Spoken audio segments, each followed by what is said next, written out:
Good morning. Today I'm wearing my Luce t-shirt, light, reminding us to pilgrim. I'm actually hoping to get to the 13 holy sites in my diocese, Altoona Johnstown, this year. Make pilgrimage, local pilgrimage, as much as I'm able. Okay, so this is, we have a Catechism of the Catholic Church here in the Missal. A quote, so this is CCC 1613. On the threshold of public life, Jesus performs his first sign, at his mother's request, during a wedding feast. The Church attaches great importance to Jesus' presence at the wedding of Cana. She sees in it the confirmation of the goodness of marriage and the proclamation that thenceforth marriage will be an efficacious sign of Christ's presence. The first reading is Isaiah chapter 62, verses 1 through 5. The bridegroom rejoices in his bride.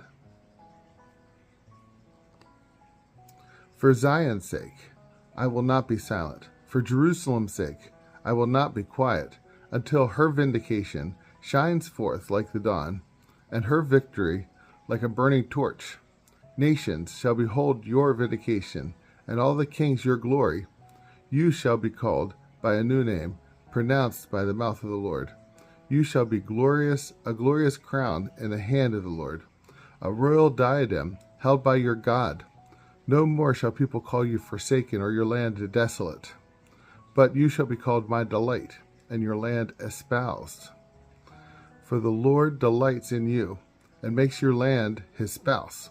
As a young man marries a virgin, your builder shall marry you.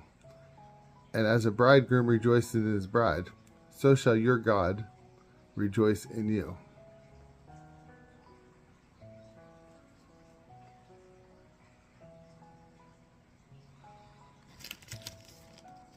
We are the bride of God.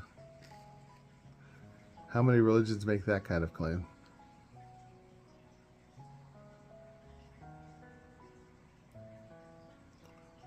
Okay, we have Psalm 96 is up next.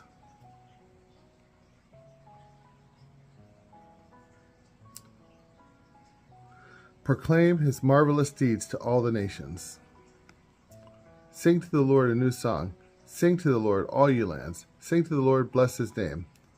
Announce his salvation day after day. Tell his glory among the nations, among all peoples his wondrous deeds. Give to the Lord, you families of nations. Give to the Lord glory and praise. Give to the Lord the glory due his name. Worship the Lord in holy attire. Tremble before him, all the earth. Say among the nations, the Lord is king. He governs the people with equity.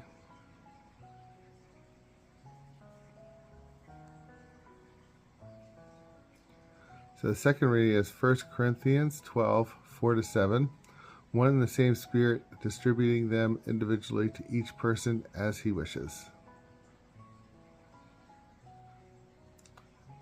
Brothers and sisters, there are different kinds of spiritual gifts, but the same Spirit. There are different forms of service, but the same Lord. There are different workings, but the same God, who produces all of them in everyone. To each individual, the manifestation of the Spirit is given for some benefit. To one is given, through the Spirit, the expression of wisdom. To another, the expression of knowledge, according to the same Spirit. To another, faith by the same Spirit. To another, gifts of healing by the one Spirit. To another, mighty deeds. To another, prophecy. To another, discernment of spirits. To another, varieties of tongues. To another, interpretation of tongues. But one and the same Spirit produces all of these, distributing them individually to each person as he wishes.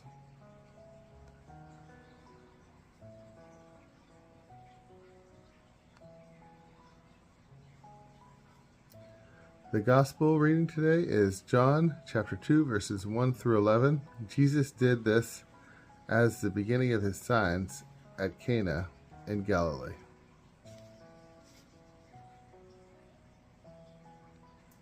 There was a wedding at Cana in Galilee, and the mother of Jesus was there.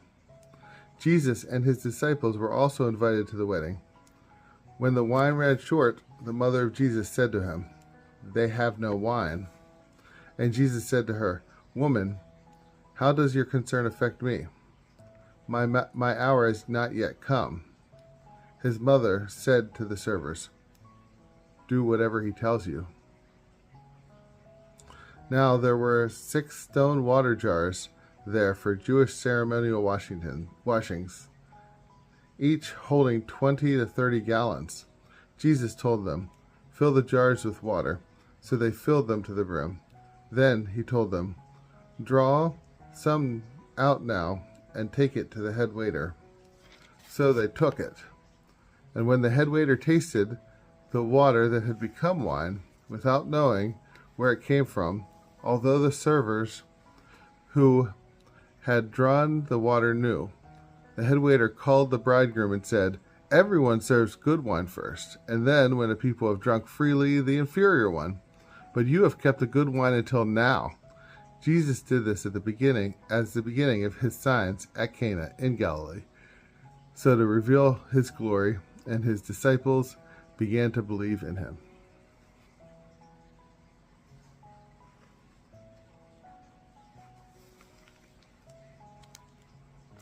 What a beautiful thing. In his homily, my priest talked about the wedding at Cana, and he pointed out, right? We know that Mary was of the tribe of Levi because her cousin Elizabeth, right? And her husband, Elizabeth's husband, being a priest, right, who had served his time. And John the Baptist being a priest and cousin of Jesus on Mary's side. Whereas Joseph was of the line of David. So he points out here is another hint that this might have been part of Mary's family, because Mary knew the inner workings of this wedding, so they weren't just guests at a friend's, but family members would have been involved. And the very fact that they had these jars, right? Who has these jars of the high priest, whoever's serving as the high priest, right, in that town? So they had the jars of the high priest in the house. What a beautiful thing to look at a small thing and gain a little bit of insight into the life of our Lord when he got to spend time here. This is first, do whatever he tells you. Are there better words, right? Do whatever he tells you. Mary points us to Jesus. Do whatever he tells you. Have a blessed day.